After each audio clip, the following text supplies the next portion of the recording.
Madame, Monsieur, bonsoir, bienvenue à cette édition d'information sur A30 Télévision. La Cour pénale internationale réactive les enquêtes sur les crimes perpétrés dans la partie est de la République démocratique du Congo. Dans une correspondance adressée au ministre de la Justice, Constant Mutamba, le procureur de la CPI annonce l'ouverture des enquêtes en RDC. Le procureur de la CPI, Karim Khan, a précisé que ces enquêtes concerneront les crimes relevant du statut de Rome perpétrés dans cette région depuis janvier 2022. Le procureur a rappelé que les enquêtes de la CPI ne se limiteront pas à des parties spécifiques du conflit. Cette réactivation intervient dans un contexte où la République démocratique du Congo a intensifié ses efforts sur le plan judiciaire international, notamment avec l'affaire en cours devant la Cour de justice des États d'Afrique de l'Est qui oppose Kinshasa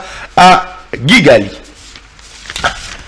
Le président du Sénat, Sama Lukonde Jean-Michel, représente la République démocratique du Congo à la 149e Assemblée de l'Union interparlementaire qui se tient à Genève, en Suisse, autour du thème « Exploiter la science, la pédagogie et l'innovation pour un avenir plus pacifique et durable ». Dans son discours, le speaker de la Chambre haute du Parlement a invité les avancées inventer les avancées significatives réalisées par le gouvernement congolais en matière spécifique et de l'innovation technologique. Suivez. C'est un honneur pour ma délégation de prendre part à cette session qui a pour thème « Exploiter la science, la technologie et l'innovation pour un avenir plus pacifique et durable ». Ce thème présente un intérêt réel et particulier pour la République démocratique du Congo, mon pays. Par ailleurs, la science, la technologie et l'innovation offrent à nos États les capacités et les opportunités de coopération mutuellement avantageuses. Elles contribuent également à la création des richesses pour le bien de l'humanité et à la consolidation de la paix. Bien plus, l'intelligence artificielle qui de nos jours est en train de révolutionner le monde est le produit de la science et de la technologie et de l'innovation, spécialement dans la diversification de l'économie, en relation avec l'observation sur l'emploi des jeunes et la sécurité. C'est pourquoi, en vue de contribuer à la promotion de la science, de la technologie et de l'innovation, plusieurs initiatives ont été prises en République démocratique du Congo, tant au niveau du gouvernement que du Parlement. Depuis l'avènement au pouvoir de son Excellence Félix-Antoine Tshisekedi, président de la République. Au niveau du gouvernement, il y a lieu de signaler la création du Fonds national de la recherche scientifique et de l'innovation technologique. Le débat autour de la révision constitutionnelle, on en parle encore dans cette édition d'information. Le secrétaire général ad intérim de l'UDPS désigné par la CDP de Obizibou s'oppose à la démarche de Augustin Kabouya, appelant les fédérations du parti à sensibiliser la base sur cette question. Selon de Obizibou Balola, l'UDPS ne s'est pas encore exprimé sur cette question. Augustin Kabouya s'est exprimé en tant que député national. C'était dimanche dans le cadre de la sensibilisation de son programme d'action en tant que secrétaire général ad intérim du parti dans la fédération de Lukunga. Pour décision zoma na UDPS, toza na ba organe, na ba structure ya parti, toza na présidence ya parti, toza na convention démocratique ya parti, les agréments na bureau na ye, toza na CEP, commission de travail permanente. Et vous allez présenter na bureau na ye. Na lobby peboy. Haute autorité de référence, il y a parti Fati Béton ou Kantombolo. Président, il y a parti qui est empêché. Il faut totu na ye. Il faut concertation nyosowana. Si mako salama. Ndesiko tobimisi position ya UDPS. Oyo boyoka kiwana eza position ya ye moko comme député national, comme tout Azana droit de s'exprimer. Et de son côté, le parti politique LGD, parti de l'opposition, dit non à cette démarche. Dans une interview accordée ce lundi à Actu 30 Télévision, Joseph Débat, cadre de cette formation chère à l'ancien Premier ministre Matata Ponyo Augustin, estime que le régime actuel a suscité ce débat dans l'opinion pour occulter les véritables problèmes que la population congolaise fait face. Notre position face à la manœuvre de la révision ou du changement de la Constitution est claire.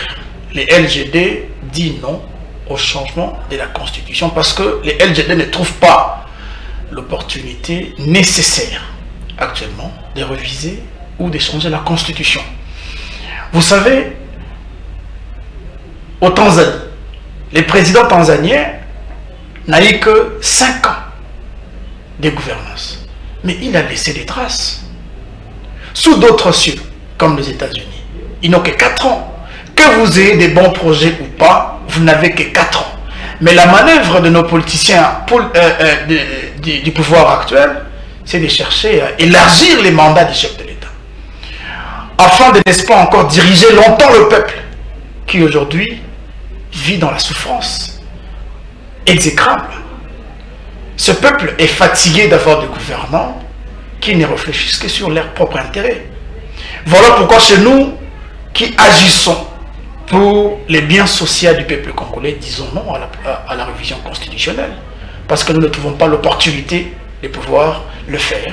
D'autant plus que les urgences ne trouvent pas de réponse. Nous avons plus de routes, nous avons plus d'avions, nous avons des problèmes graves de la sécurité intérieure, nous avons des problèmes quant à la cherté des vies et toutes ces choses ne trouvent pas de solution.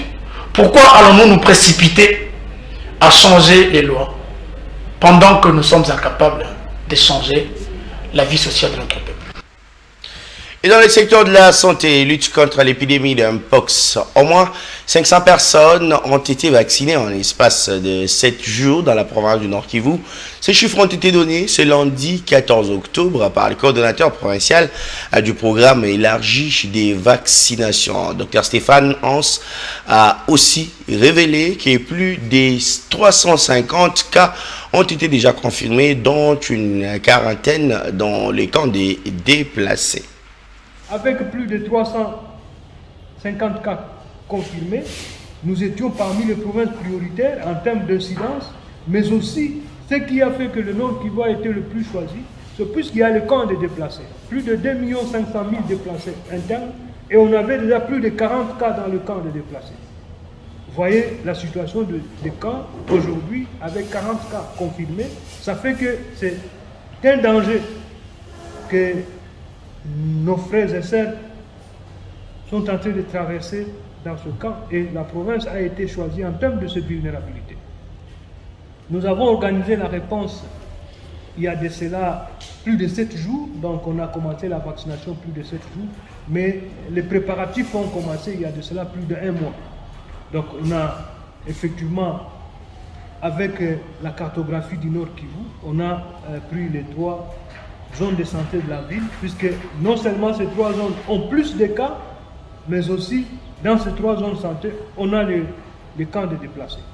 C'est comme ça qu'on a organisé la réponse. À partir du 5, c'était lancé par le directeur de cabinet. C'était d'ailleurs le lancement national au Nord Kivu. On a poursuivi à Bukavu et Kinshasa est en train de suivre. Donc on a commencé cette vaccination qu'on appelle vaccination réactive ciblée. On ne vaccine pas toute la population, mais on vaccine une population ciblée, puisque cette population est à haut risque de contracter la maladie. Et nous devrons rapidement couper la chaîne de transmission de la maladie. C'est comme ça qu'on devrait commencer par les travailleurs de première ligne, qu'on appelle des médecins, les infirmiers, tous les gens qui travaillent dans les structures sanitaires, les gens au niveau des points d'entrée, au niveau des points de contrôle. Restons encore au Nord Kivu, dit présumé bandit auteur de plusieurs cas d'exaction dans la ville de Goma sont tombés dans le filet des services de sécurité. Parmi ces bandits se trouvent des militaires FARDC. Ces présumés malfrats ont été présentés à la presse le week-end dernier. Le maire de la ville de Goma, le commissaire supérieur principal Faustin Kaman Kapin, a salué la bravoure des services de sécurité pour ce travail. Cette arme qui devrait être au front, cela nous interpelle en tant que responsables de différentes unités, la gestion de matériel de guerre. Comment c'est sorti dans un magasin d'armement pour se retrouver entre les mains des bandits à main armée?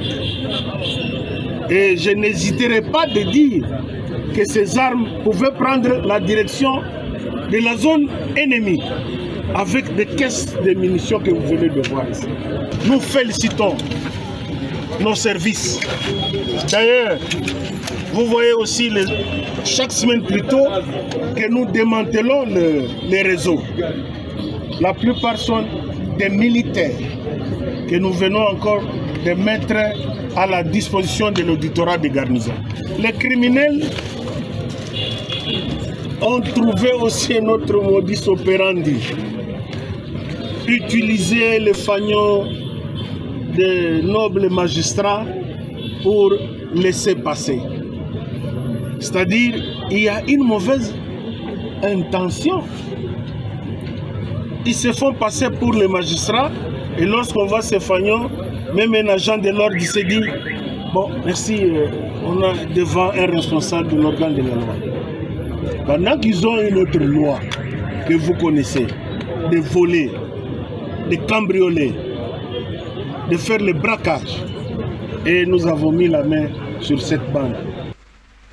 Retour à Kinshasa, les médecins membres du syndicat national de médecins décrètent un mouvement de grève sous format service minimum à partir de ce mardi. Décision prise à l'issue de son assemblée générale extraordinaire tenue le week-end dernier. Le blouse blanche monte au créneau pour dénoncer l'inaction du gouvernement face à leurs revendications socio-professionnelles.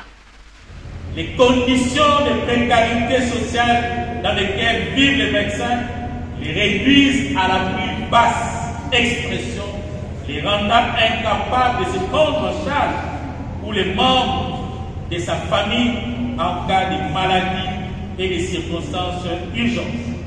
De ce qui précède, les médecins réunis ce jour en assemblée générale prennent acte du calendrier tel que présenté par le Bureau national qui note que le préavis de grève allant jusqu'au 14 octobre 2024 à minuit, la grève commence le 15 octobre à 7h30 sous la forme service minimum.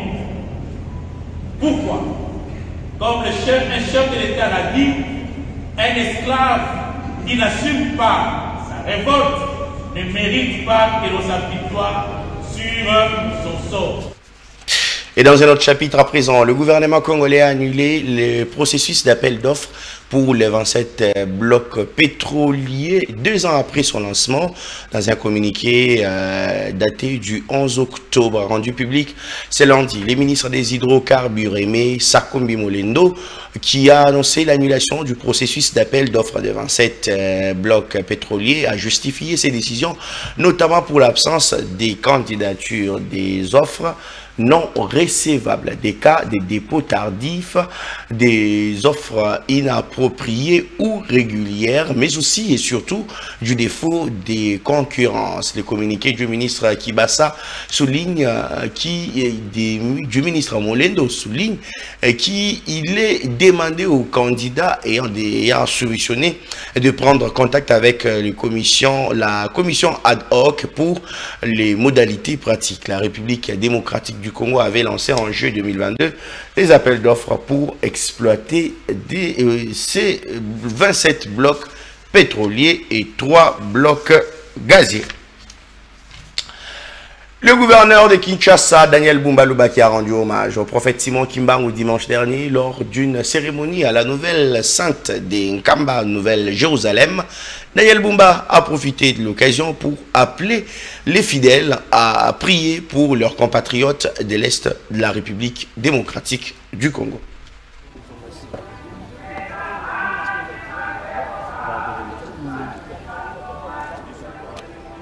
Cet événement a coïncidé avec la double commémoration de la mort du prophète en 1951 et de la naissance de son petit-fils Simon Kimbangu Kiangani, considéré comme sa divinité et chef spirituel de l'église kimbanguiste. À son arrivée en Kamba, le gouverneur Bumba Lubaki a d'abord échangé avec les représentants légaux de l'église avant de participer à la grande cérémonie au temple.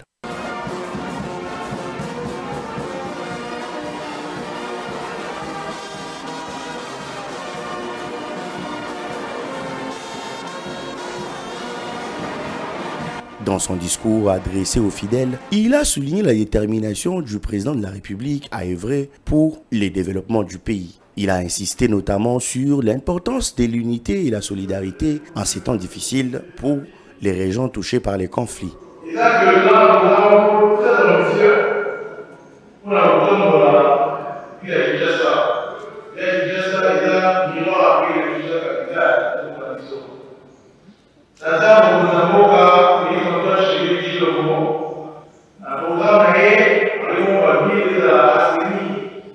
Et aussi, à la Ligue au Japon, avec un réunion, particulièrement la Ligue de Kinshasa. Pour l'entraînement, sur l'histoire de la politique de gouvernement, ils ont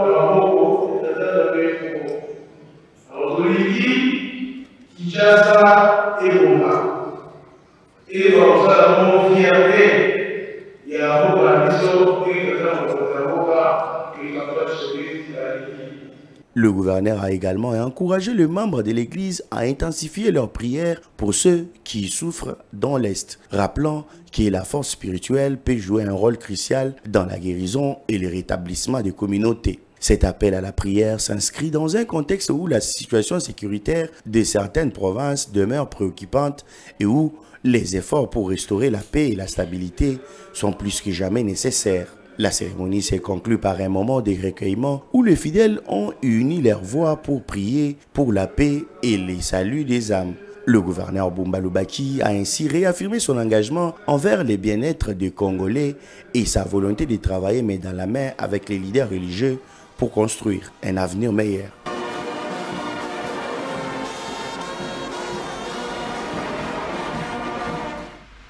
Le programme d'investissement pour la forêt et la restauration des savanes lancé ce lundi à Kinshasa, dans la capitale de la RDC, financé à la hauteur de 300 millions de dollars américains par la Banque mondiale. Le projet P4S a pour objectif l'amélioration de la gestion des paysages forestiers et le renforcement des moyens des substances des communautés dans les zones de projets sélectionnés. Le go de ce projet a été donné par la ministre Eve Bazaïba. Messieurs les secrétaires généraux. Améliorer la gestion de paysages forestiers et renforcer le moyen de substance de communauté dans les zones sélectionnées, voilà l'objectif du programme d'investissement pour la forêt et la restauration de savanes. Il a été lancé par le ministre d'État en charge de l'environnement et du développement durable, Eve Bazaïba, en présence de la vice-présidente de la Banque mondiale pour la région Afrique de l'Est et Australe, ainsi que de la directrice générale des opérations à la Banque mondiale. Du nombre des participants, le coordonnateur de l'unité de coordination du programme d'investissement pour la forêt a circonscrit le contexte dans lequel s'inscrivent les actions de premier financement de ces projets financés par la Banque mondiale à hauteur de 300 millions. L'unité de coordination responsable pour la redevabilité de la bonne exécution de ce projet face aux enjeux de lutte contre la déforestation et le changement climatique, ainsi que contre la pauvreté, pour l'amélioration des conditions de subsistance des communautés locales et des peuples autochtones dans les zones d'intervention du projet.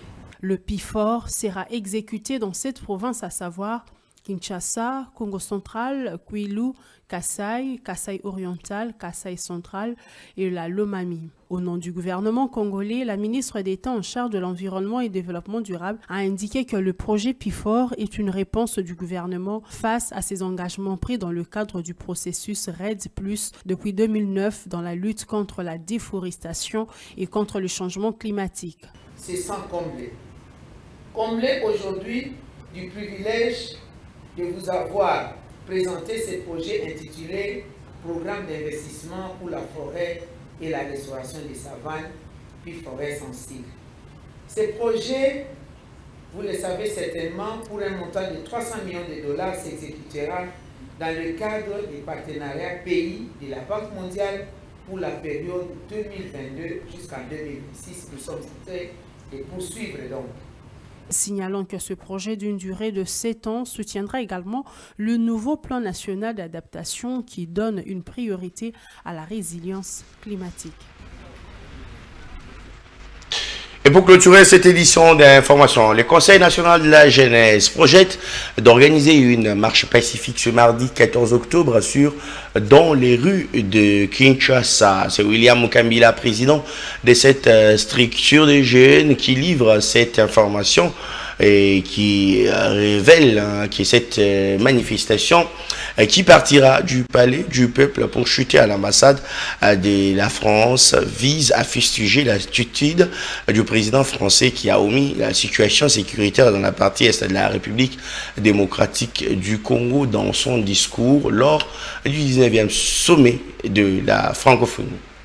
Demain consiste à une revendication et la présentation d'un mécontentement, d'une indignation de la part des jeunes Congolais suite à un comportement indésirable affiché par le président Macron lors du 19e sommet de la francophonie, et que cette marche consiste à demander à notre gouvernement de pouvoir se retirer de l'Organisation internationale de la francophonie, OIF, et de présenter notre indignation à l'endroit du président Macron et de la France qui n'a jamais cessé d'être complice, non seulement qui n'a jamais cessé d'être complice avec Paul Kagame, qui est le prédateur du massacre au Congo, mais également aussi par le simple fait que la France ne reconnaît pas qu'il y a génocide au Congo. Madame, Monsieur, c'est par ici que nous bouclons la boucle de cette édition d'information. Merci à vous de l'avoir suivi. L'actualité reste en continu sur le www.actu30.cd. Au revoir.